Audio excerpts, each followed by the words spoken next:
తూతూ మంత్రంగా రోడ్లపై నుంచి వచ్చి రోడ్లపై నుంచే వెళ్ళింది. కానీ ఈ రోజు వరకు అఫీషియల్ గా రైతులకు అండగా ఉంటామని చెప్పేసి ఇప్పటి వరకు ప్రకటన చేయలేదు. రైతు ఏడ్చిన రాజ్యం, ఎద్దు ఏడ్చిన వ్యవసాయం చరిత్రలో బాగుపడ్డది లేదని చెప్పేసి ఈ రెండు కేంద్ర ప్రభుత్వాలకు రాష్ట్ర ప్రభుత్వాలకు మంచిది కాదని చెప్పేసి ఒక రైతు బిడ్డగా ఈ రోజు ఈ రైతు వేదిక నుంచి హెచ్చరిస్తున్నాం. ఏదైతే రాష్ట్ర ప్రభుత్వం ఇప్పటి వరకు స్పందించకపోవడం సిగ్గుచేటు.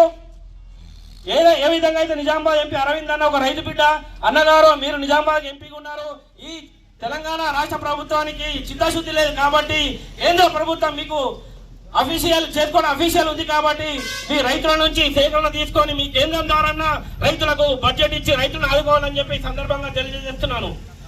ఏదైతే గత వారం రోజుల నుంచి ఈ మునిపైన పంట రైతులు కలెక్టర్ ఆఫీస్ కానీ ఏ విధంగా ఏ అధికారులకైతే ఇవాళ అధికారులకు డిమాండ్ చేయడం జరిగింది మమ్మల్ని ఆదుకోవాలని, ఇప్పటి వరకు స్పందన లేకపోవడంతో ఈ రోజు పెద్ద ఎత్తున ఈ మహాధారణ కార్యక్రమానికి కంకణం కట్టుకోవడం జరిగింది.